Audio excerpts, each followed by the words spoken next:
Thank you for everybody for taking the time out to be here tonight.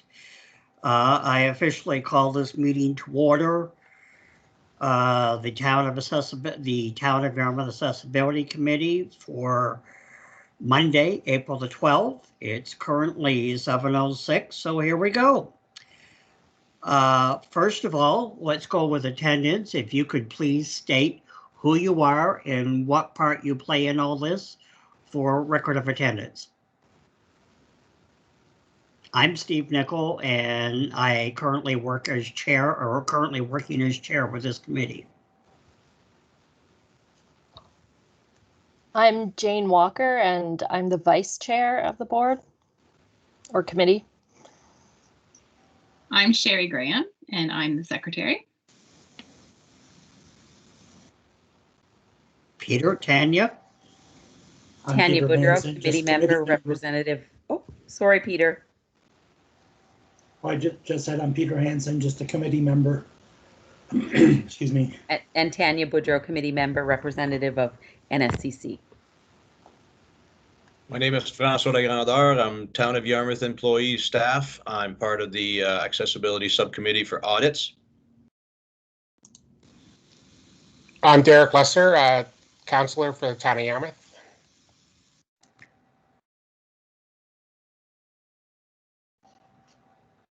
Hey, it's Mike Carter here. I'm the communications coordinator with the Town of Yarmouth. Mark Brophy in engineering, Town of Yarmouth.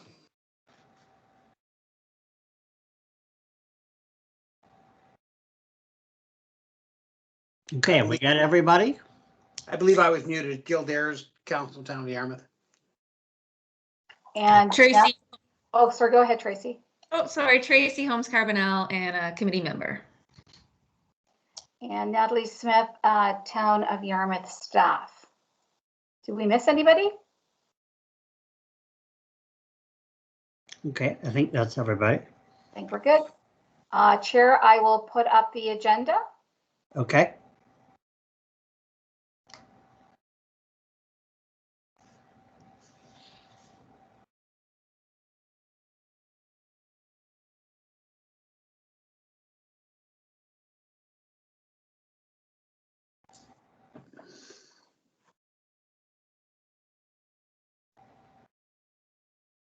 There we go. Okay, the first thing I have to ask if there is any conflict of interest with any regards to the enclosed menu,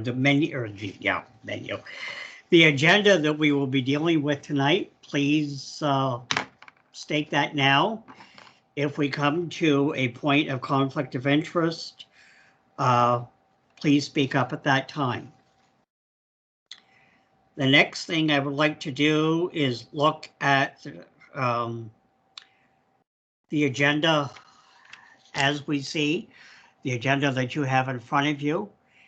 Can I get a motion to approve the agenda as it stands? Is there anything you would like to add to it or any concerns that you have of it? I'll make the motion to approve the agenda. Thank you. Can I get a second, please? I'll second that. Okay, thank you. Now moving into the minutes from the last meeting, they have been circulated. I trust that you've all had a chance to read them. So I would like to have a motion to approve the minutes of the last meeting.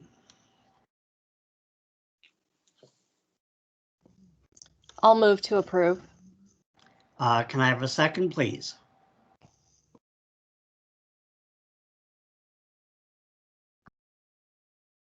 Don't be shy.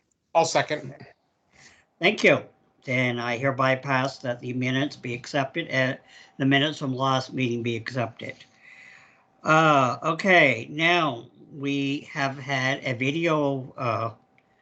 I've asked Angeline, as I told you, I believe last meeting that we had, April was National Autism Month. And to that effect, I've asked Angeline D'Entremont to prepare a video for us to talk about the challenges that Southwest Chapter of Autism have had. So we're going to go ahead and play that video now. Mr. Chair, can everyone see the screen? I can, yep. Okay, I will start it now.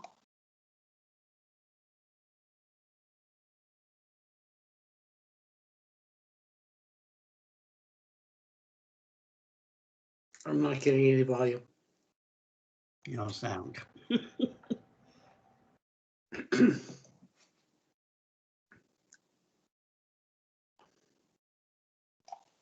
I'm sorry, was there an issue? No sound. No audio.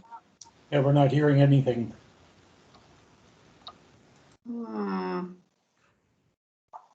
Mike, I'm playing this from the meetings and minutes website. Is there a problem with that? Can you hear it on your end? Yes. Okay, is your audio set? See, your audio is your microphone probably right now. You might need to change it to, I think that's probably your issue, that it's set to be your microphone. It needs to be computer audio. I'm not sure if that makes sense or not. Okay. Just a little tip, we use it at the college, and if you're not in presentation mode, so when I'm playing videos for my students, Natalie, if I'm not in presentation mode, they can't hear the volume. Okay, now I need to figure out how to do that. Okay, sorry about this. Oh, you're forgiven. So I will unshare it, then go into something else, Mike. Yeah, I'm just looking myself. I'm not familiar. So Mike, is it possible for you to just go to the town's website and pull it up if you're already set up for that? I'd be in the same position as you because I'm speaking through my mic, and I'm not sure how to change it. Hold on, I can try, but.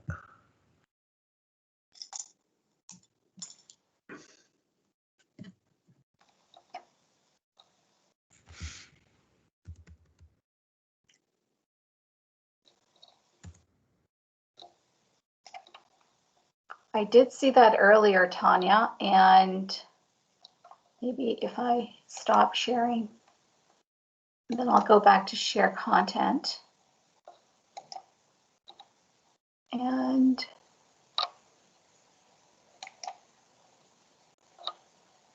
it says presenting.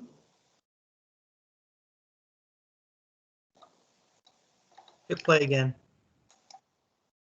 Can you hear it? No. That's frustrating. Okay. Let's see now. Let's see. Okay. Dr. Mo. I Can don't you have hear There it? we go. several Got it. different follow my name. To explain why I'm here today. Sorry about that. I assume the reason I was asked to speak with you is because of the many years I've dedicated much of my life to being an ally to those with disabilities. 20 years already, to be exact. My summer day camp job in 2001 is what kickstarted this whole journey for me when I worked as a special needs counselor with the recreation department paired with a young autistic boy. From there, I did some post-secondary education, finishing with a human services diploma from NSCC. I started in the human services field full-time in 2006. I've worked in a variety of settings in HRM and Yarmouth ever since, including 12 years with YACRO, 2 years as an employee with Autism Nova Scotia, and currently in the education system as part of the student services team. I'm currently board president of our local chapter of Autism Nova Scotia, and about 2 years ago, we discovered that our own daughter is autistic. While I have experience in a variety of domains, the running theme throughout all these experiences has been autism, which is what I'm going to focus on here today. Before I get into it, I would like to clarify some of the language I will be using. I pride myself in staying up to date with current information, policies, and latest research. When I was in college, there was a huge emphasis on using person-first language. A person's disability does not define them and shouldn't come first in describing them. The autistic community has rejected this notion and have spoken up loudly. that the majority of autistic adults around the world much prefer to be described as autistic and not as a person with autism or on the spectrum. The community has embraced their autism as who they are, and they prefer to wear it proudly. When the community I do my best to support speaks, I listen. The language we use is only one of many notions around autism that has changed, evolved, or come out as just plain wrong. Due to this evolution, I won't give a talk surrounding autism without providing a bit of the most up-to-date information and education. Autism is defined as a neurological developmental disorder. I prefer to explain it as a different brain that simply processes information and stimuli differently than what would be considered typical. An autistic may experience all sensory stimuli differently than someone with a typical brain. For example, visual stimuli could be much more pronounced and colorful, and auditory stimuli could be very loud. There are many things I could describe as common characteristics, but I'd rather not focus on those things. Quite frankly, if you've known one person with autism, you've known one person with autism. Just as we describe neurotypicals as being very different, autistics are also very individual. The latest statistics show that about 1 in 66 people are autistic, which brings me to my first accessibility challenge, diagnosis. Diagnosis is a huge challenge in Yarmouth County, as well as across the province of Nova Scotia. We were pretty lucky for our daughter's diagnosis, but my husband credits that to my knowledge and advocacy skills. The hoops your typical family would have to jump through just to obtain a fair and educated diagnosis is utterly ridiculous. In the Tri-Counties, we only have 2 qualified professionals that can perform an assessment and official diagnosis. Both these professionals serve the entire Tri-County child population, and to say they are overworked and overbooked is an understatement. So much so that the diagnostic process from one may leave much to be desired in most cases. Diagnosis being based on observation and subjective opinion. There's no room nor opportunity for a second opinion, and to be honest, these professionals will not work together to create a multidisciplinary care team. To see one of these professionals, a family would need a referral from their GP or preferably a pediatrician, which would be a process in of itself. To see the second professional, a family would need to know to self-refer to mental health at the Yarmouth Hospital and know specifically what to ask for. This information is not common knowledge, nor is it widely available. I'm sure we are all aware of the current state of our healthcare system and its own deficits. If a family doesn't have a GP, there are almost no avenues to continue this process. Furthermore, an autistic child without proper diagnosis will almost definitely go through life feeling as though they are inadequate, broken, or useless. Again, we were lucky we saw both professionals. I was equipped and knowledgeable, and I had the energy to push hard to answer to my child's needs. I challenged them when I didn't agree, and I made my daughter's voice heard when she was unable. I realized that I was in a very privileged position throughout this process, and it aches my heart to think of all the children who fall through the cracks. If a family does seek a second opinion or a speedier process, what I've described can take in excess of 12 months, they can pursue private services, the closest of which would be in Bridgewater, and these costs start at about $1,500, and I've heard as high as $8,000. As you can imagine, this is not feasible for most families in Nova Scotia. Services. I'll try not to focus too much on this because it's an entire can of worms that we won't have time for here. This is a part of all this that I really only learned once we were going through it with our daughter. Through our self-referral with mental health, we were connected with an OT, occupational therapist, and an SLP, speech language pathologist, that worked under the diagnosing professional. These ladies were considered part of the Yarmouth Regional Hospital's autism team, were exceptional, and truly cared about our daughter and her needs. They were wonderful in guiding us around the diagnosis and managing behaviors. Accessing their services did not come easy, and is something that I had to plead our case for. These services instantly cease when a child enters school, regardless of need. Alongside, the province offers what's called EIBI, which stands for Early Intensive Behavioral Intervention. This program is Nova Scotia's answer to autism, while at its core is an attempt to train the autism out of a person. A large majority of autistics around the world have denounced this type of intervention as pure abuse, yet Nova Scotia totes it as evidence-based treatment using research in child development, whereas the method they use is dated in 2006. I'm here to tell you that there are mountains of research and more evidence-based interventions that do not border abuse. Service continuation. As explained, public autism specific services stop once a child enters the public school system. At this stage, the education department is supposed to answer OT, speech, and psychological needs. In our experience, these services within the education system are incredibly overtaxed. Furthermore, many autistic kids, despite their best efforts, simply don't survive the public education system. There are few expensive private school options across the province. Otherwise, many families have chosen to homeschool. Coincidentally enough, the data I mentioned earlier stating 1 in 66 people are autistic, the data in Nova Scotia was solely collected from the public education's database. Autism in adulthood. As scarce and ineffective as services are in childhood, there's a phenomenon that exists that gives the impression that somehow autism disappears at the age of 18. There are absolutely no publicly funded services that are autism specific for adults. For this reason, Autism Nova Scotia focuses a lot on bridging this gap with programs aimed at transitions into adulthood and employment support. The organization does their best, but most of these programs are based out of HRM. Here in our Autism Nova Scotia chapter, we only have one paid part-time employee. As you can imagine, her services are also stretched to the max capacity. As you can well imagine, all these things have a severe impact on autistics' accessibility to society and community. Some small changes that could take place that would have enormous impact include more sensory considerations in retail and community events. Autism Nova Scotia has partnered with Sobeys for a sensory-friendly shopping experience, which takes place weekly on Sunday evening between 6 and 7 p.m. The lights are dimmed, the registers are silenced, and the shopping carts are stay put. When this started about a year ago, a young man and his mother came to me with tears in their eyes, thanking us for the opportunity to finally accomplish this task comfortably. This could be extended across many stores and situations. The Recreation Department could partner with Autism Nova Scotia and pursue ways in which to make their programming more inclusive.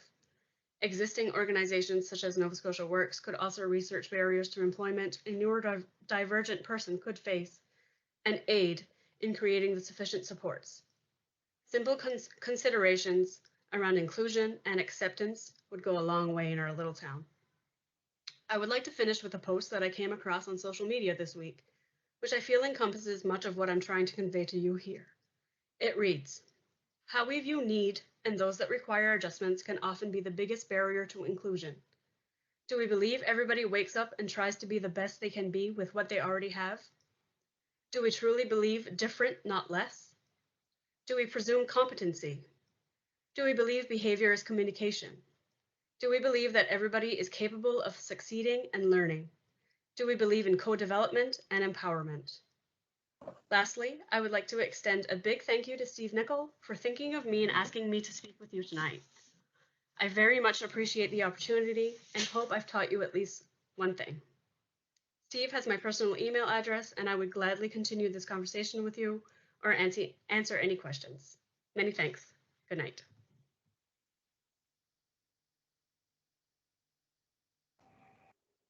Okay, as I've already mentioned, I've known Angeline for quite some time, and I do know the struggle that she's had with her daughter.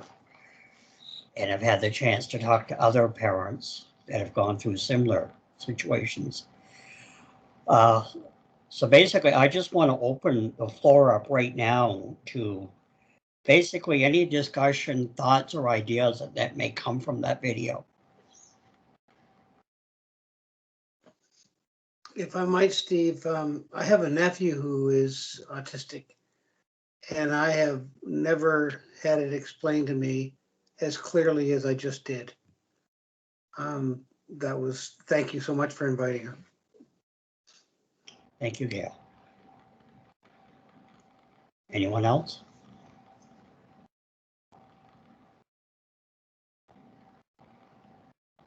So what can we do?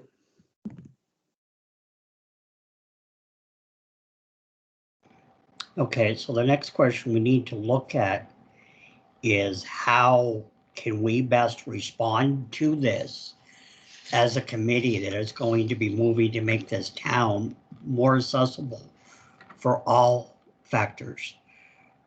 Definitely the biggest thing that we need to do here, I feel, is to look at what sensory issues are and how can we best incorporate them into our audits of services, buildings, events, etc. Thoughts? Well, I'm just going to go back to my experience as the GM at the Mariner Center. And although it never occurred to me while I was there, I love what they do at Sobeys. And I wonder if facilities like the Mariner Center could set aside a particular time through the week where they could have the lights dimmed and, not have the loud music playing during a public skate. It would just be a start, and then set the example. Gil, I did share, I think last time we met, that there are other recreation facilities that are doing that quite successfully. I think Bridgewater, Lunenburg for sure, they're having some low sensory skating, public skating, and it's very, very successful. Another positive thing that I did want to mention, that we partnered a few years ago with the chapter to provide a March break day camp and a full 8-week summer day camp between the chapter and YACRO, and that has been a huge success. I'm sure that we could do some work on getting that information out. We do provide information through our respite promotions, and Angeline and now the new part-time employee as well is getting information out through the chapter. But that the success stories for families that really need that support has been incredible. And it is an option for people that if they need that type of, it is a very low cost to the families. And we usually get summer student grants as well to run that program. So it is something that's very positive that we have done with a joint with Autism Nova Scotia. And as Angeline said, there's so much you can do if you join forces in smaller communities to make things happen like that. Absolutely. I think we can also ask our rec department to see what programs they can offer, like through summer programming or, well, any time of the year, really. What program they offer that would be, that wouldn't cause sensory overload, I guess. It's interesting because my grandson bowls, well, normally except for COVID, and there's actually quite a few bowlers with autism that go, and I'm just, as I'm hearing this presentation again, thinking there's probably no other place that you're going to go that can be as loud as a bowling alley. And quite a few of them seem to do well, but I guess it probably only applies to those that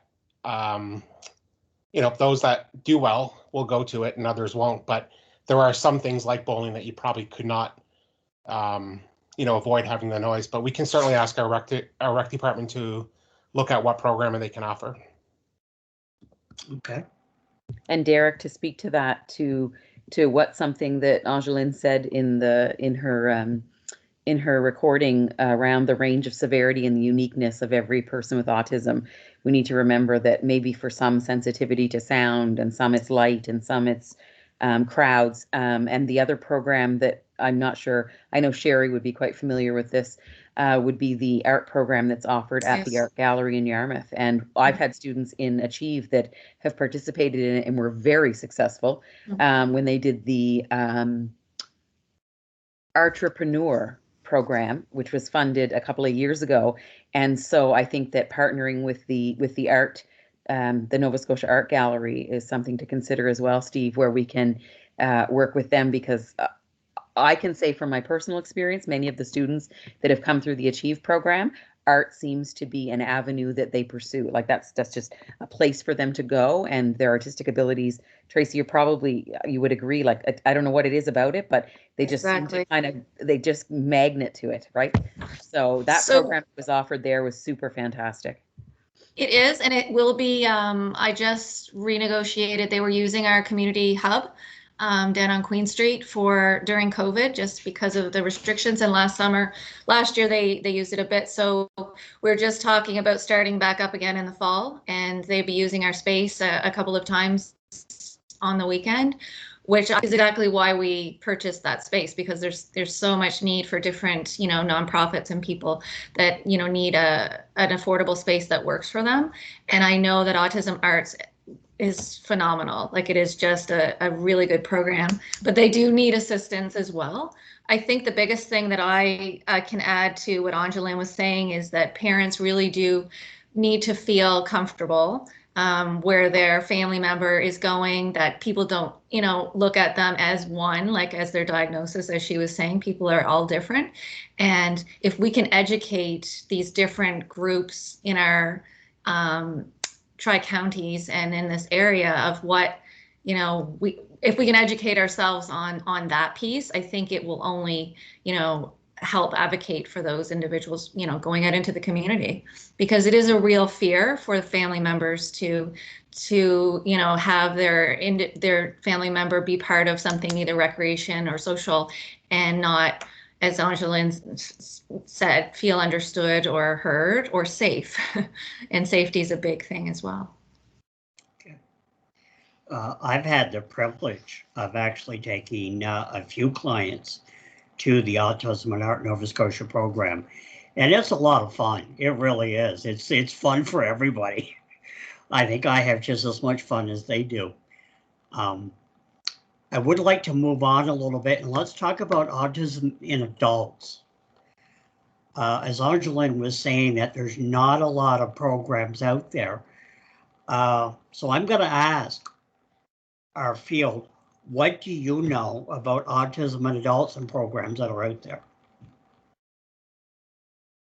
There was a chill and chat. I don't know if you remember that, Steve, like a social. I don't think that is still up and running. I know they didn't have a whole lot of uptake, but it was more of a social evening. And that would have been one that I do remember, but I'm just not sure if it's still up and running. I think it moved to a virtual format, Tracy. Probably, yeah.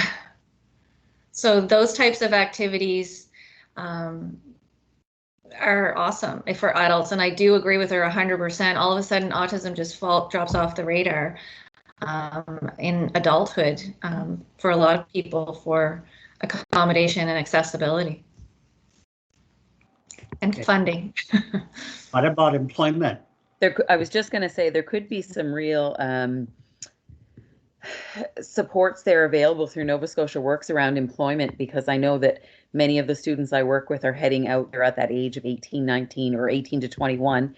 And employment is a big thing that we focus on. And so we partner with them and programs that they offer, and not so much just from an autism perspective, but just employment in general for persons with disabilities in the workforce, and what we can do to support them. So I think that maybe, and I don't know if anybody on here is associated with Nova Scotia Works. With that note, I would like to make the following motion. Before I forget, actually, I'd like to make a motion that we invite that organization to come and speak to us, just as Angeline did, maybe directly by video, maybe by an information session. I have no problem reaching out to them and ask them if everybody's in agreement here to come and talk to us about what services they offer. Does everybody agree to that? Yep, for sure. Okay, then we'll make that happen. Also, what about reaching out to all groups, such as the Hope Center, I'm gonna forget life skills, and I'm not gonna go even try name because I'm gonna forget a few. But reaching out to them likewise and asking them to talk to us about services that they offer. I think the format today was, I mean, it was time sensitive, you know, it was very informative, leave it in that 10-minute window. I personally, I found it really good. Okay. Okay, perfectly, thank you. On that note, I would like to do a little bit more for Angeline, and with the group's permission, send this to Zach Churchill and ask him to view it as our new Minister of Health. There's only so much we can do as a group as far as the town goes, and as I got from watching Angeline's video, a lot of it has to do with our healthcare system. So I'm going to recommend that this video be sent to Zach for his viewing, along with a letter of us as to why we're sending it to him. I'm looking for a motion for approval to do that.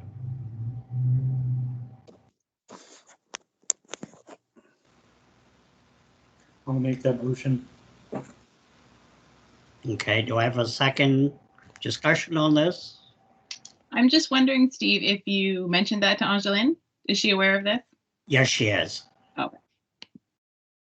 She's also aware that I'm going to share this with the municipality as well, because we do sort of cross over on this as far as services and stuff like that go.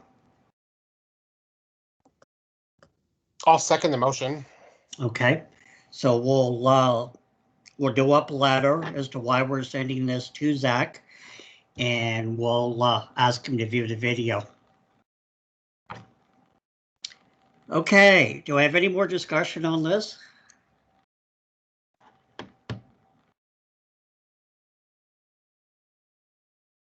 Okay, I'm going to take that as a no. But that was a good start, I think, to our open session. I was really impressed. The discussion was good. I would like, out of this, to make one more motion that we looked at in our auditing, that we look at how we can better incorporate sensory issues into our audits. Do you think this is a good idea? As was already mentioned, there are a variety of sensory issues that come with people with autism.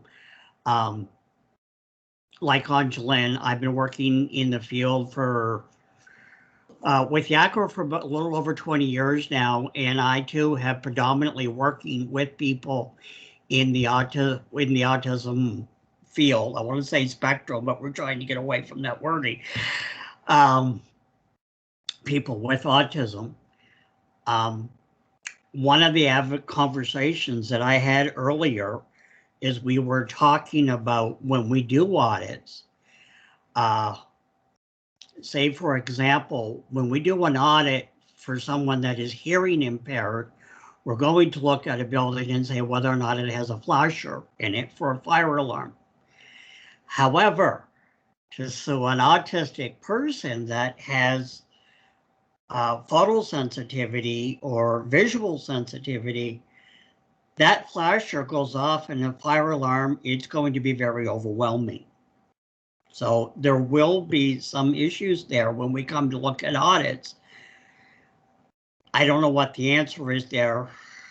Sorry, I don't want to interrupt. No, but, by means, please do.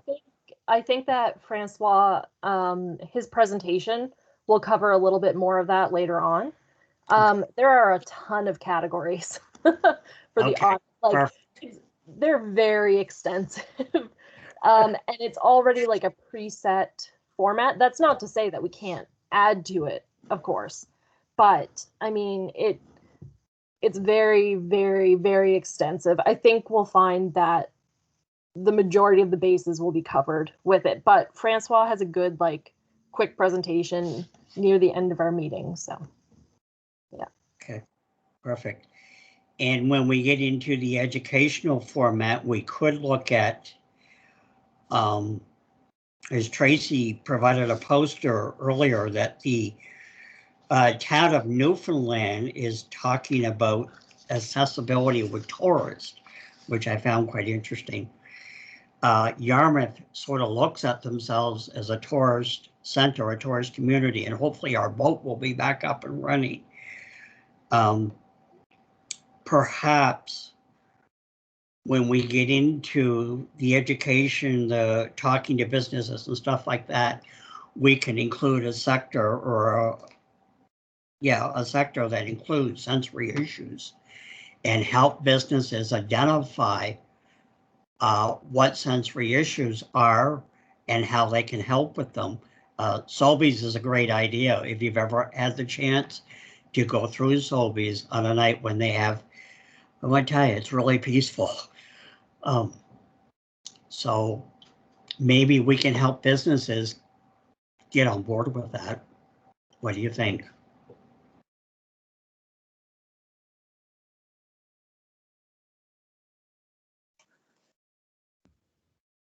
I think that's a great idea if we can help facilitate that work. Obviously, Sobeys is benefiting from it, and other businesses would as well.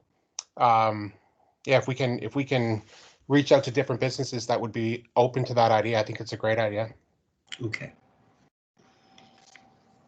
Okay, so let's move on. As Natalie has the timetable up here, let's look at, I'm going to pass this over to Natalie because she knows completely what she's doing. Except for the recording part. Just so we can keep on track. So this is just the Gantt chart that's just updating the activities overall as we start to develop the work plan.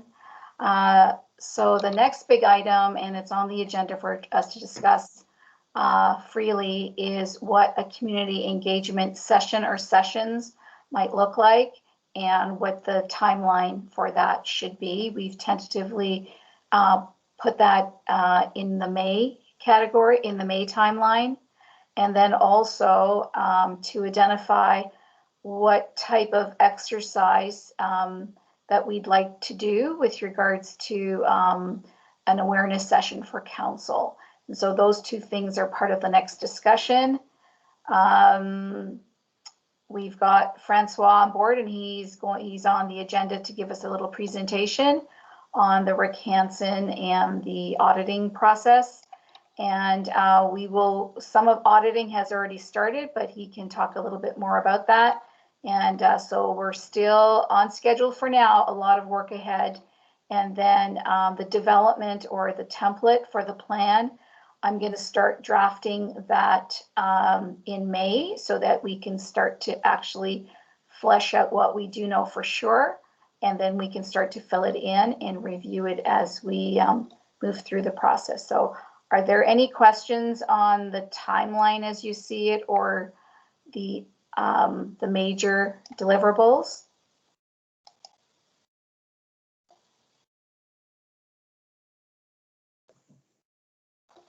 Well, certainly I see the fact that we are meeting virtually and continue to do so a bit of a hindrance, especially when it comes to engaging the public.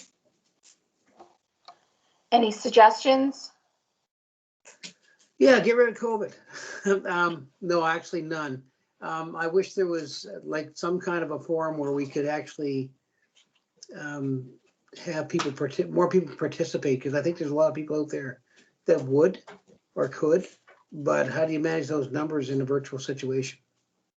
So why don't we open it up to the floor to actually discuss how we would like to do community sessions? Because I think one of the things, in the, let's call it pre-COVID, we would have a big town hall and we would create tables and people can have discussions, and then we would gather that data. So given that we're not in that reality today, we need to be able to get it to as many people and do some data gathering, getting their input. And there are some questions that was suggested in the municipal toolkit that we can use those. But the question is, let's talk about how we could get the community engaged to carry out that work. What are the suggestions? So Natalie, Alan Whitaker, who works for the Tri-County Regional Center for Education and happens to also be a partner, I think it's called Atlantic Web Fitters, maybe is his, he's partners in that business. We've talked to him about some other ideas that we had about doing like virtual concerts and that kind of thing. And he has software that he would like to test out because he's purchased it and it's ready to go, on basically offering a virtual conference where you can have like a keynote speaker and then you can break out into breakout rooms and make it's what appears to be more like a real in-person. And then you could have different members of our committee go into those different rooms. But it might be something we could talk to Alan about, because I think he'd be willing to, he wants to test it out, and I think he might just offer those services to us for free, and we could attempt to do something along those lines. That sounds excellent. I know that Zoom offers that and the go-to, but hey, if we are helping a local business to refine it, so that's one methodology. For the people that aren't comfortable with using technology, are there some suggestions of how you think we can go about engaging with them?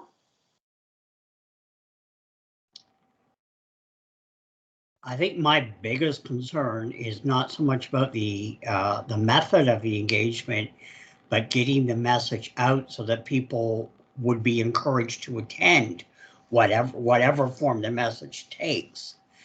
So we can leave that to Mike. Mike is going to be coming up with the communications plan, and we can talk to that.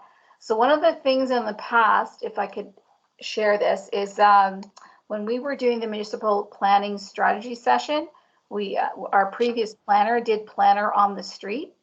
And again, that's one way to capture the audience. You have a list of questions. You can do it as a dot matrix where they can answer the question with a dot or sticker, and then they put it on the question, and you can collect data that way. There's also another method is we can go directly to those organizations. So if we know that we want input from, let's say, Sherry's organization, Life Skills, I'm sorry, just had a brain freeze. Then could that be something that we might want to do direct outreach to those organizations or the seniors groups, so that we can really direct getting that information, as well as the general public? So that's something to consider as well.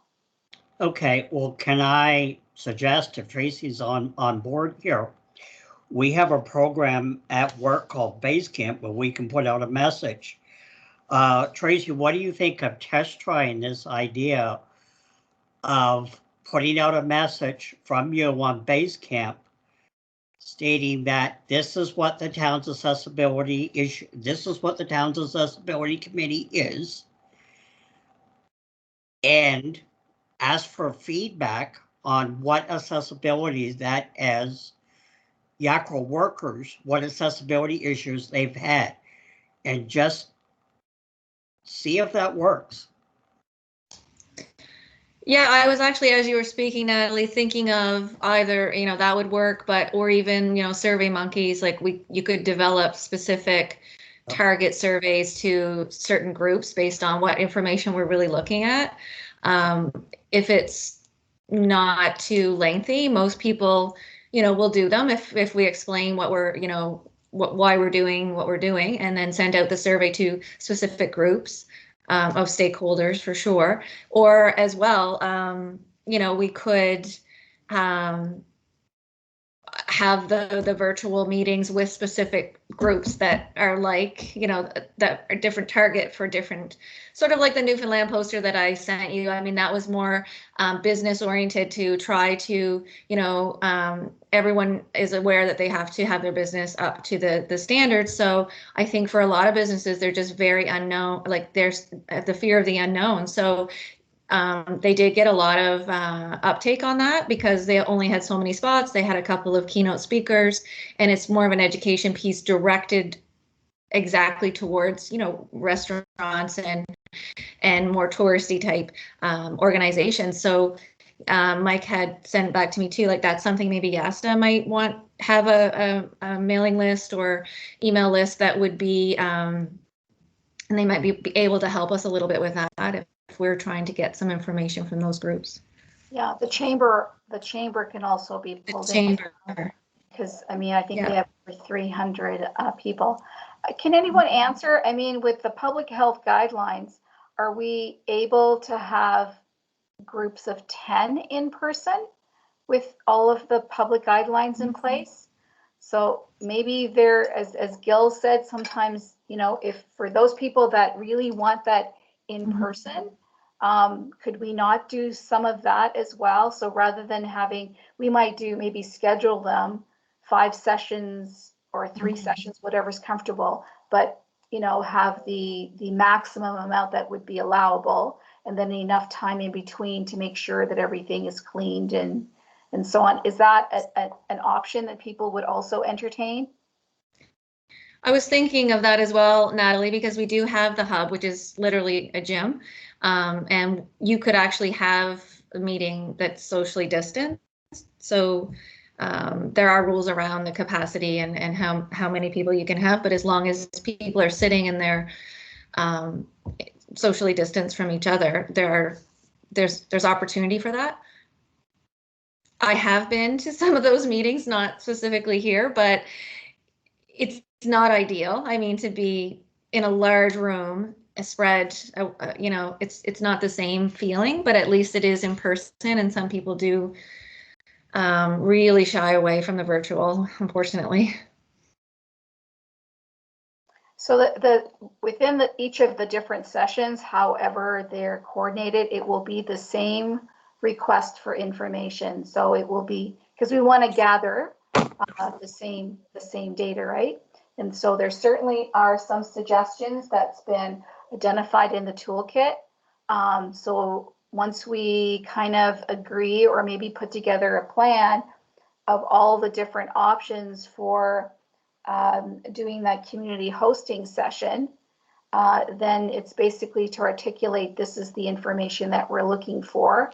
And then it's a matter of then working with the communications sub-team, as Steve and others have mentioned on the call tonight, is for us now to broadcast that, to give enough time so that, and not around the long weekend, because that people may not shy away from that. So timing is key, right? It's better to have good data than bad. So my takeaway is that for us to circle back, maybe Mike, you and I can circle with, if it's good for everybody, with Derek and Alan, and figure out what's happening there and how we could use that new platform. And then Tracy with the base camp, and we also have YASTA as a potential, and the chamber, that we can send out again the same information or direct them to where they can participate, and then the in-person sessions. Tracy, were you suggesting your location, the hub? Yeah, I was. Yeah.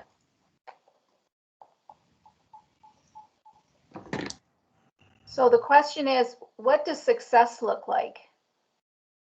Are we looking at a number, or are we looking at representation?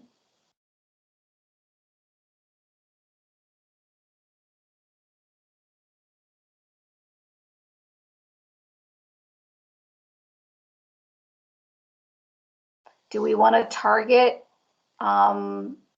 representative population so that we are getting the feedback from the people that we're looking to make sure that it's inclusive? Or is it that we want to get 3,000 people participating.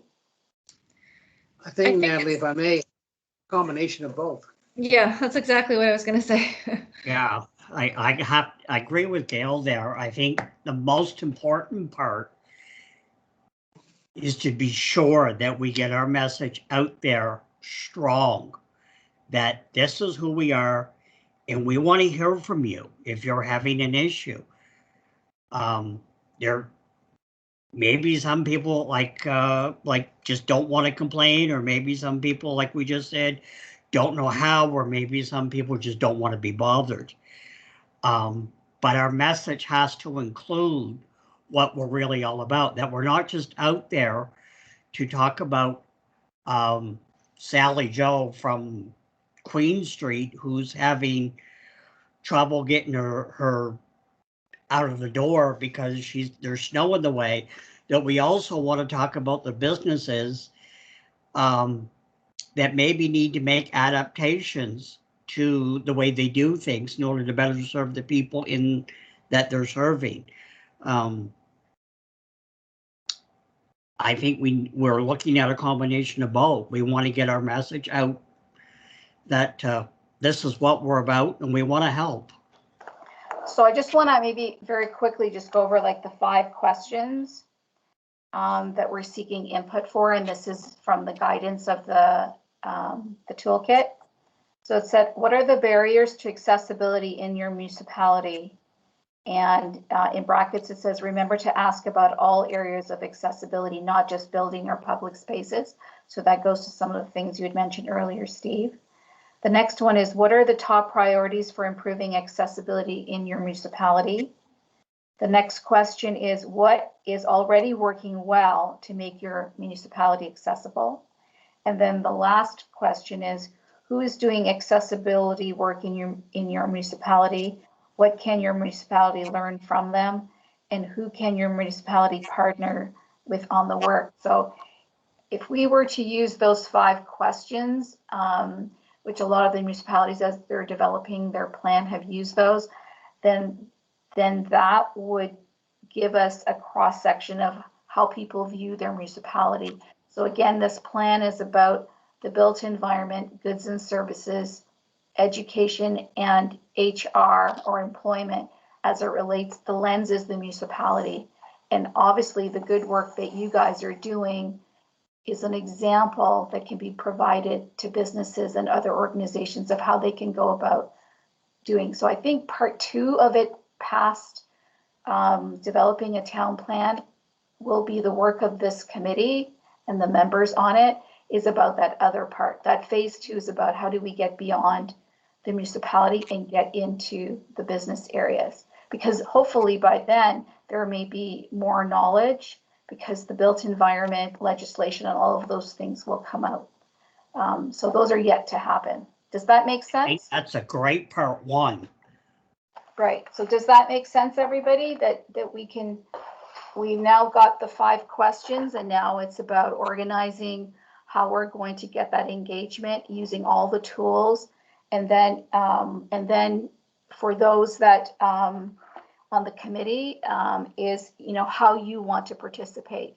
So some of you may want to participate in the in-person sessions, and some might want to do other things. So we'll have to kind of figure that out. So I can bring that back.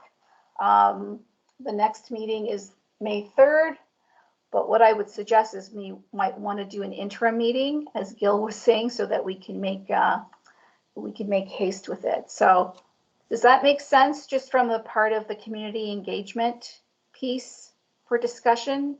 Anyone else? Jane, any comment, or Peter? I'm really concerned that what's going to happen is that we're going to have, and this isn't a bad thing, to have able-bodied people and everything to kind of speak on behalf of people. And I think that would be doing a disservice to our disability community, because I think we really need to make sure that we're amplifying the voices of disabled people who often are overlooked in these types of things. So included in that, I think I'm trying to think, actually. Sorry. I think that, in person is fantastic. But within the disability community, you're going to have a lot of medically fragile people, immunocompromised. So I'm hesitant, I couldn't participate in person right now. So I don't know if that's something that we could push at least until, everyone who wants to be vaccinated could be, which the target I think is the end of June. If we could maybe do some online stuff in the short term and maybe bump in person for another month if possible. Absolutely. I don't think we have to, my suggestion is not to define it in like days. We could take a longer window, and maybe it's 45 days because, we've all got to schedule those things in as well and then get organized. So I would be very supportive of that. What does everybody else think? I believe it has to be a blend. Absolutely.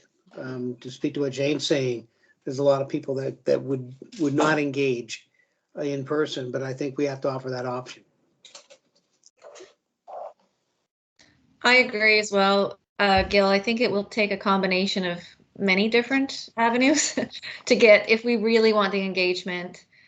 People are all over the place right now with their comfort level with everything. So I think trying to offer different opportunities for people, either with a survey or, a group virtual option or in person, or, really targeting certain groups as well.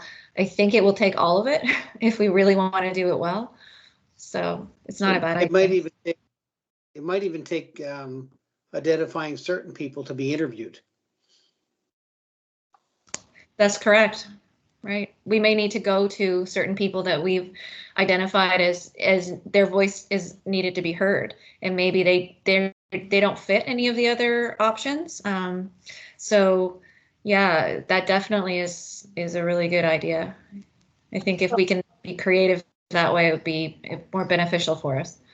So maybe as a suggestion, between tomorrow and May 3rd, if we can start to put together a targeted list in organizations, and then I can get that information back to me or whomever, doesn't matter, send it reply all, and then we'll start putting together that list, because then that way I can work with Mike and making sure that we have those distribution lists set up. And it might be that some of them is not going to be by email. We might want to mail it out by letter carrier. Not everybody reads their emails or has access to email. So however it is that we need to communicate, even if it's by radio, Eastlink, whatever, Mike and I can chat about that and then bring that back to you so that we can, as you said, provide the broadest coverage and in some ways be very directive. Awesome. That's excellent conversation. So if I can quickly go to the next one, I'm looking at our time, it's 8 o'clock. If we need to cut this meeting short and then come back for a part 2, I'm going to leave it up to Mr. Chair for you guys to make that decision. But quickly, if we can have a discussion about the next one is the experience awareness session for council. And I think, Jane, in our previous conversations, you had some input of what you thought about the traditional one is to put councillors or elected officials in a wheelchair and walk and roll, I think is what they said. Maybe you have some contribution there. Yeah, I think Sherry also could probably speak on this, but my concern, I'm going to sound like a broken record, I'm sorry. My concern is that when someone tries a mobility aid for 10 minutes to, go through obstacles or whatever you're going to do and see how inaccessible the town can be, most of the time what will happen is that people are just really grateful to get, out of a wheelchair, which is not the kind of message that we want to send. It's not very inclusive. I I know that as a mobility aid user, it would make me feel really bad if I knew that people, were trying out different things and then thinking, oh my gosh, I'm so glad that, I don't have to do this every day. And as an accessibility committee, I think we want to steer away from that. I don't have any suggestions though about what to do. I'm sorry. I just sound like a negative Nelly here, but I'll try and think of something. Jane, you do not, and thank you for that comment. What about if we compiled, snippets sort of like what Angeline did today, and try to cover a variety of, let the expert, like she's the expert, obviously. It was very convincing, as Gil had mentioned, it was explained really well.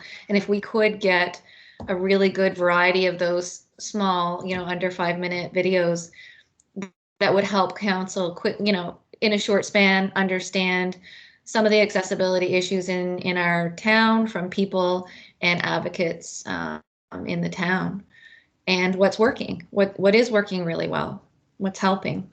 Seeing it through their eyes and hearing it firsthand from them, I think is important as opposed to us. I think that was a really good point, Jane. Maybe we could come up with, a couple questions that, and then we could put out a call, maybe, I don't know, even on social media, just to ask people if they'd be interested in sharing their answers to those, to 3 questions, and ask them to do like a 2-minute video and then put it together. Yeah, Mike can splice them all together. I'm going to put together an email address of these organizations, such as Jackro, the Hope Center, stuff like that, and send out a general email asking them to do similar to what Angeline has already done and talk about their services and the people that they support, and if possible, what issues that they've experienced. I think we need to see more and more of what Southwest Autism has already done. I think, though, that maybe for this, we want specifically to talk to people or to hear from people with disabilities, and kind of speak about the barriers that we have. So I know that lots of people represent different organizations, but for this, it might have more of an impact if it's coming from the person that's actually experiencing sort of the issues that are in our community for accessibility. Exactly. I think that part of the reason we connected so much with Angeline is that it is her day-to-day life. She is a mother of, and so I think that had she just been, an advocate for persons with autism and part of the association, it may not have been as profound as it was knowing that connection for her day-to-day was as a mother. So I think that, again, sorry, Jane's right, I'm just butting in, but I think that I find it, I think that it raises more awareness when it's firsthand from someone experiencing it day to day. Not that organizations aren't doing great work, and they're great. I just mean, yeah. Peter, what are your thoughts? Peter, what are your thoughts as someone that has mobility challenges? Hang on. All right, I'm unmuted. I was going to say, as someone with or uses a wheelchair, I can speak on some of the, I'll say, troublesome areas I've had getting around the town. Anything from the accessibility of the bus. It's accessible, but the ramp, in my opinion, is a little steep. Like I go in and my footrests scrape every time I go in, or I'm losing one every time I come out, and I've got to go back and get it. Excuse me. And I've got an album on my Facebook with different areas that I've had trouble with, curves and sidewalks and weird bump outs, and no offense to the engineer, but the handicap parking spot in front of the post office, the easement is right in the middle of the parking spot. Why? It should be either in front or behind, not right smack in the middle. If I'm in the post office and I want to leave and there's a car park there, I go either to the next driveway up or the next driveway the other way to get out to the street and cross. So I'm Just- looking at these faces in front of me and I'm thinking half of you could do a video. Absolutely. I really love that idea personally because the firsthand is, as you say, that's council represents the residents and the business in the community. There was a really good exercise that on a planning conference, a planning Nova Scotia planning webinar, and it was actually they did it for people with varying degrees of sight issues. And again, it was in the first person, and they asked people with varying degrees of sight challenges to take their camera and walk around the town and take pictures of some of the challenges that they had, and then that became a photo evidence album of their day-to-day life. And for things that we think are as Jane and Peter might have, that we think, well, why should that be a challenge? This is from their experience. So I think that would be a great capsule. And I would ask Gail and Derek, who are counselors, if you're in agreement with that type of concept, is that something that you want us to move forward with regards to giving council, an awareness of what's happening? I think that sounds really good. There's also the See Click Fix, which is if there's small issues that can be fixed, their town is really good at, like, the ones I've reported have been, like, if they're minor, like curbing and stuff, they seem to get out really quick. And Peter, just on your question around the front of the post office, that would have been before our current engineer, so we'll blame that on the last guy. Our new guy's really, really good. Yeah, no worries. It seemed an odd place to put it. So with that, Gail, do you have any comment on that before we? Listen, any part of this that would educate us and bring us greater awareness is great. So yeah, I'd support that totally. Awesome. So I will take that as an action for us to, again, that we'll work with the communications subcommittee, because this is right up their alley of how do we get the word out and to make it interesting, and again, not just on social media. If part of our communication is to those direct groups as well, maybe Tracy, it's also part of the base camp, reaching out so that we can then get some videos, and then we'll get someone to edit and mash it up into, would you say, Gil and Derek, no more than 15 minutes? Yeah, that's probably the attention span. Okay, so 10 to 15 minutes. And that we could 10 then to 15 minutes going to be adequate to cover all issues that we're going to be looking at. The only one that I would throw out there is, let's make sure this is broad enough to cover people with visual impairment, mobility impairment, as well as sensory issues. And let's make sure that that video is broad enough to make sure that it covers as many as we can. I would agree, and we'll bring it back to this committee, and so that we can edit and select. Would that be fair? So first of all, we'll list all of the things that we'd like to have, and if those people self-identifies that they want to contribute, then we can then do the editing, and then this group will always participate in the review of the whole process before it goes forward. And they would have to know as well that whatever is recorded will eventually go public, because if it's presented at council, that it's going to be on a video on council. Yeah. So they'd have to be comfortable with that going public. Yeah, I think we'll need to get a sign-off form. We should be doing that with everybody so that we have something recorded. And I mean, as we're talking right now, we're recording it and it will be public. Right. So And we'll have to make sure everybody knows that.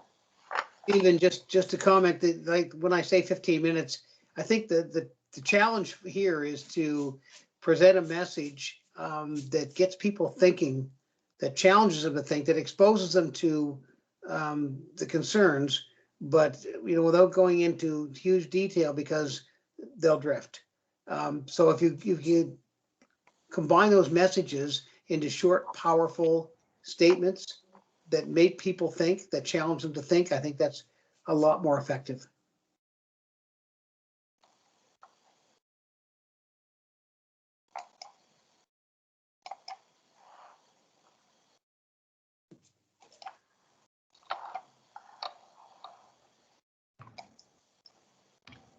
Okay, with that, the last thing that I have, but I want to do a check-in. It's now 8:13, and I know some people might expire in a little while. If we probably have another 30 minutes. Would we like to adjourn for a part 2 meeting in a couple of weeks, or would you like to continue? Okay, I'll basically, I'm going to call for a vote here. How many would like to power through this? And how many would like to break and have a second part to this meeting?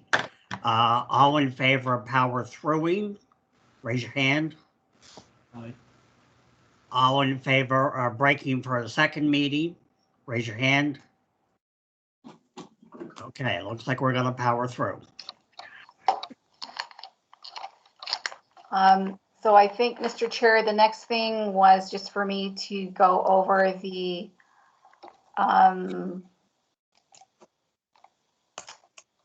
let me find it.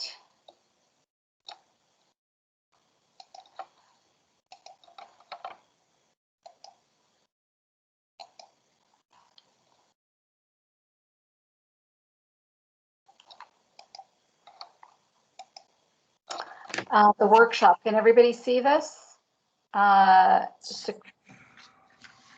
So can everyone see the screen? Speaking for myself, I can, yep. So on the May 3rd agenda, we're going to have a workshop to develop the statement of commitment for the plan. And it's not for us to read at the meeting, but this was attached in the agenda that you can click on, and you could download this content. And so in the May 3rd meeting, we're going to have a workshop to develop the town's statement of commitment. And I've put together 3 examples, one from Wolfville, one from Lunenburg, and one from Kentville. So just wanted to give you a heads up that that's an exercise we'll be doing for May 3rd, okay? And just to give you some background on that. And I think with that, Mr. Chair, I'm finished my section. Okay. Please, as Natalie's already pointed out, if you haven't already downloaded that, please take a minute to download it and read through it, just to be better prepared for our May 3rd meeting. Moving on. The next section that I have is Mike, who's going to talk about our communication plan.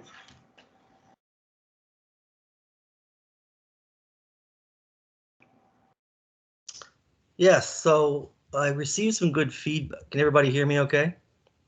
Yep. Cool. So I received some good feedback over the last few days and last week as well from the subcommittee, the communications subcommittee. I updated that document and sent it out to everybody today. So I'm not sure if everyone's had a chance to look at it in the larger group, but if you can take a look and just give it a look over and email me your thoughts and I'll get back to you, that'd be great. Excuse me.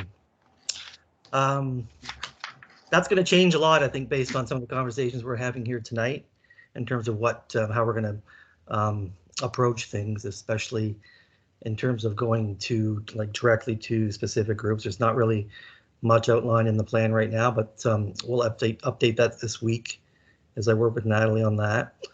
And this I'm thinking maybe some upcoming communication. This isn't really something we had talked about a lot, Stephen. In particular, today you emailed about getting something out soon in terms of maybe a release about the group, or just talking about what the plans are coming up, because we haven't really done a whole lot in that way yet. I spoke with Wade Cleveland today, and we could look at starting to do some video interview series. He's interested in some weekender stuff, and as well as some CGLS blog postings. So if you're up for that, I'm not sure who else would like to participate, whether it's Natalie is the lead on staff, and maybe a council member, I'm not sure. We can get some of that stuff started as well. So if we want to get our faces out there, start talking about what the plans are, what it is we're up to, if you will, just to get an introduction. We can do that sooner rather than later. I was thinking more about waiting till a sort of a middle point once we had done a bit of the work, or obviously towards the end when we have the plan almost done or done to push it out there. But we can start doing something now, a little bit more now if we want to. So I'll throw that out there for you if you want to give it some thought. But really, I think the next bit of work will be maybe a bit of work in that area, and then looking at some of these things we've talked about tonight and how we're going to push that all out. So I'll work with Natalie and the sub team this week to do that. Okay. I look forward to seeing how this all takes fold. Moving on. The next thing that we're going to looking at is the goods and services portion of the goods and services portion of the Accessibility Act. Basically, what we're looking for right here is to form a subcommittee to identify what the goods and services of the town are, as well as what factors need to be audited in this. So first of all, I'm just going to ask for volunteers to form a subcommittee to look at the goods and services of the town of Yarmouth.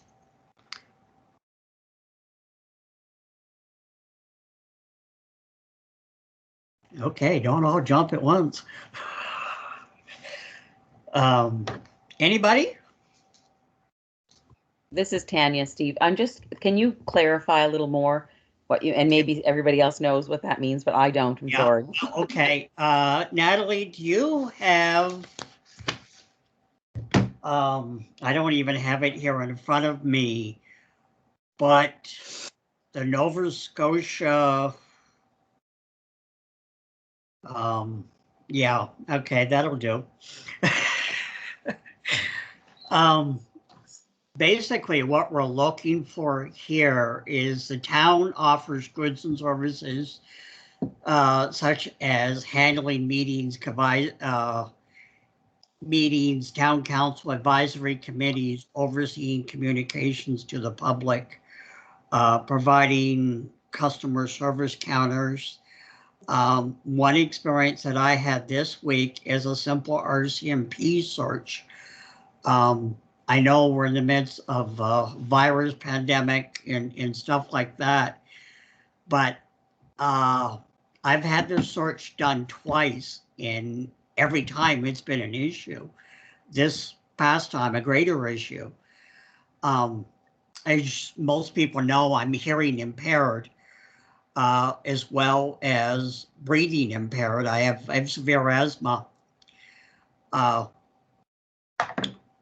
Last time I went in there, not only is the person behind a plexiglass, but she's 3 feet away wearing a mask. It was very, very difficult to hear.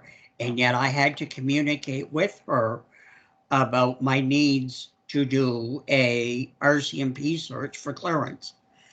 Those are the kind of things that we need to look at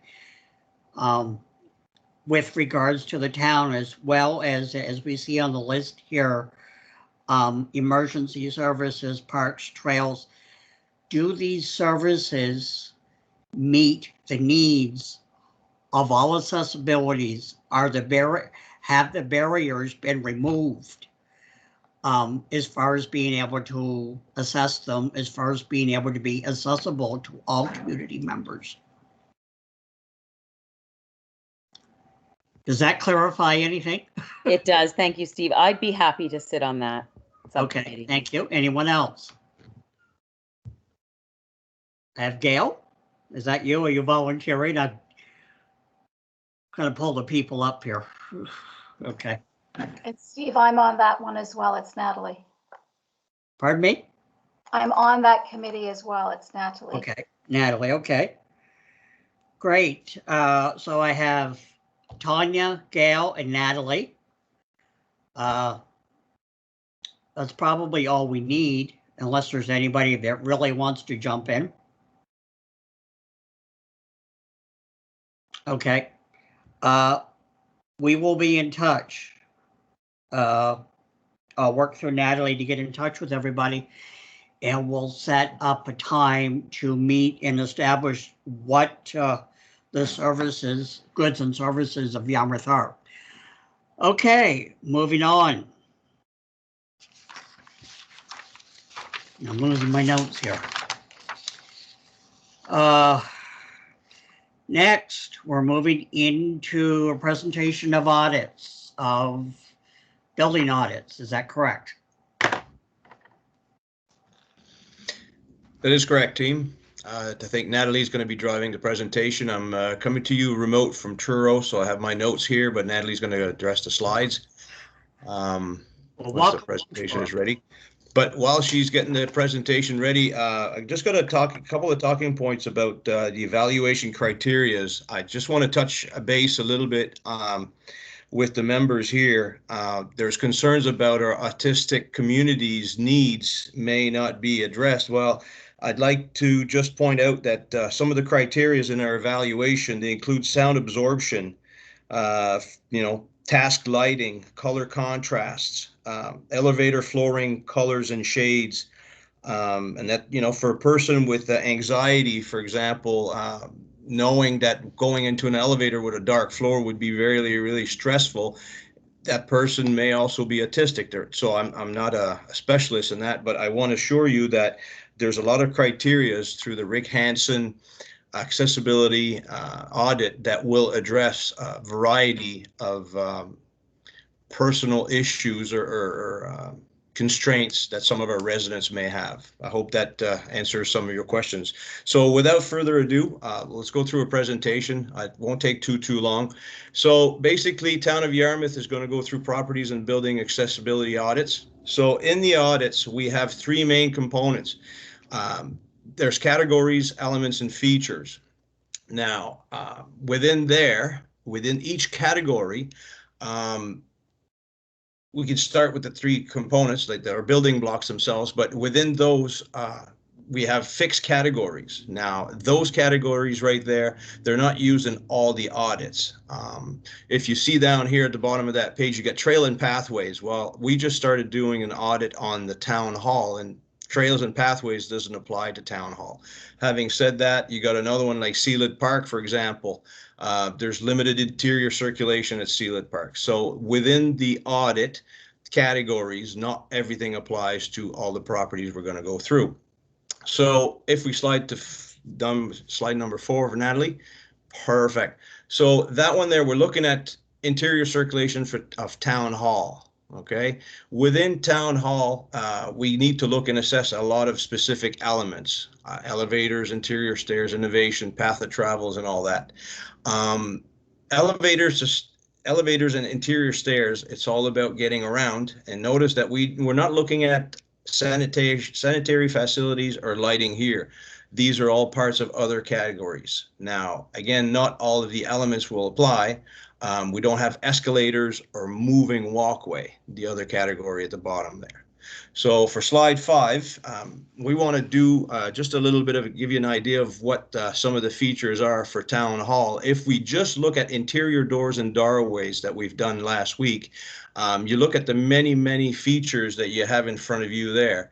All those have to be evaluated, they have to be measured, they have to be documented, and they have to be done in a manner that reflect every user that we intend to use our services. So imagine a person with a variety of limitations, or a person with constraints. They need to be able to access all these features, and we're going to evaluate how easy or how difficult it is. All right, that's a lot of features. And what does it all mean to you? Well, let's look at recent location where we were asked to evaluate on slide 6. If we can scroll up just a little bit more. Perfect. So within those features that are part of the elements that are grouped under categories, just for the picture that you have in front of you there, this is Nova Scotia Community College Acreley campus. The area that the elements that, sorry, the features that we evaluated on that picture there: number of designated accessible spaces, location of the designated accessible spaces, and the dimensions of the designated accessible spaces. A lot of repetitions. Accessibility. Somebody's sending me some notes there. So within that picture there, what I'd like you guys to take back out of this is there's a score, there's the designation, or the actual 3-digit number in front of each feature. There's the name of it, and you have a couple of scores, but then there's also verbiage at the end, a description, right? So we assess the number of those spaces. We go by CSA standards to document and compare the actual to reference. So that gives us a score. So that's why we have the columns in the middle there. When some features are not applicable, we would mark them as such, put down NA, and they wouldn't be evaluated. So next slide, let's look at that one. So that picture there, we can see that there's 2 main spaces near the main front entrance, total of 8 designated accessible spaces from the rest of the pictures of the site. So that's on a total of 654 spaces. So what does that mean? Well, CSA tells us, Canadian Standards Agencies tells us, that dictates 6 to 12 designated spaces should be available. We have 8, so that's good. So we'd give them a full score for that.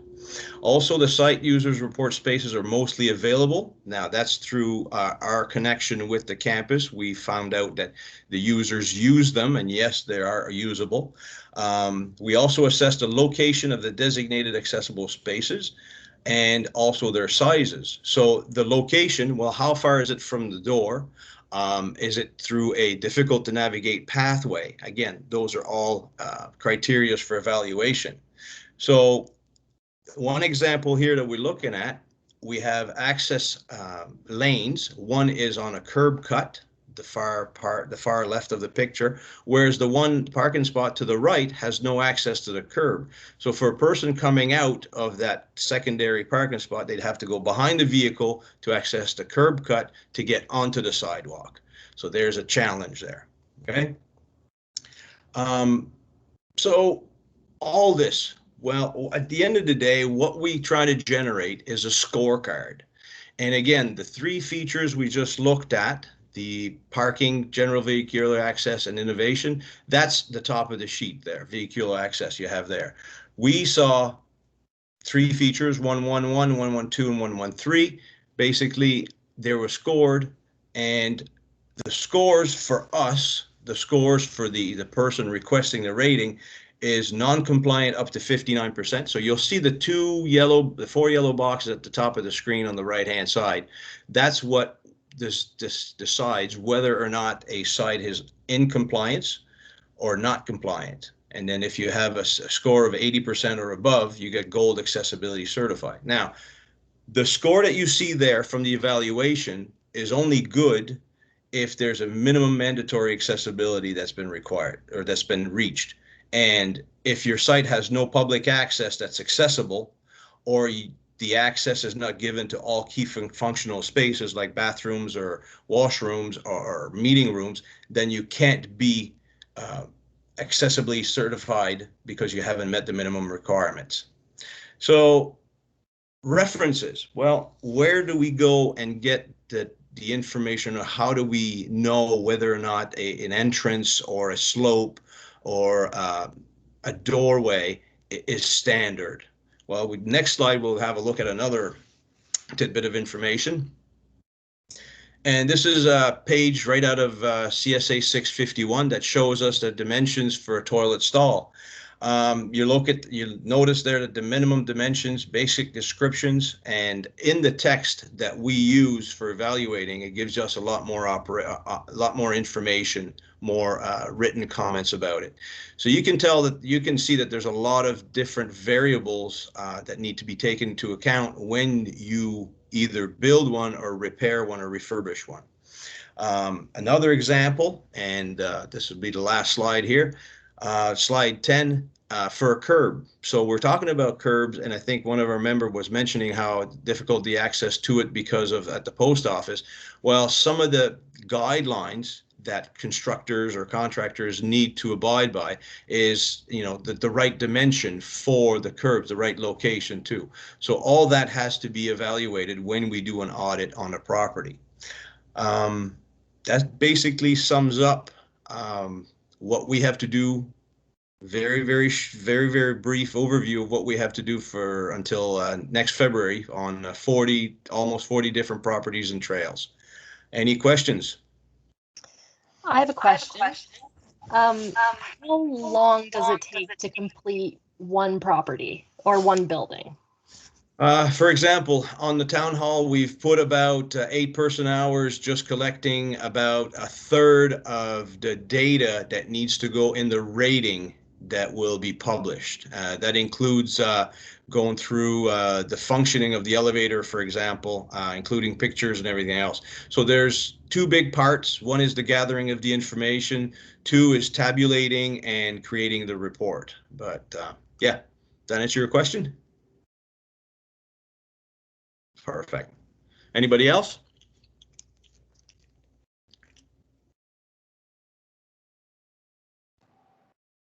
Okay. I'd like to say that I have a new respect for what you guys are doing. I knew it was detailed and labor intensive, but this just blows me away. So let me say thank you for all the hard work that you're doing. Oh, I'm not alone. There's a lot of people doing this. Absolutely. Thank you very much. Okay, any other questions, comments, or concerns? Okay, would you believe me if I told you we're basically at the end? So I will sum it up just by saying that I will send a thank you note to Angeline, as well as some of the discussion that took place here and some of the actions that we're going to put in place as a result of it. Just because I know that she wants to hear back on the feedback of her video. Also, for next meeting, we've already received a letter with regards to Chrissy Wyman. Am I saying that right, Natalie? Or not Natalie, sorry, Sherry. Am I saying that right? Okay.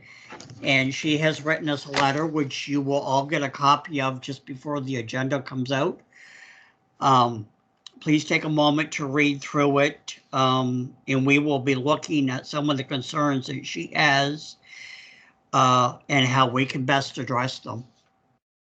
The next meeting is on May 3rd. Same time, same place. Again, it'll be virtual. Please check your email boxes for the minutes and everything else. Guys, thank you for powering through this, and thank you for your hard work and your involvement in this committee. We're all in this together, and we certainly couldn't do it without each other. So thank you for your hard work, and hope you all have a great week. Thank you. Thank you.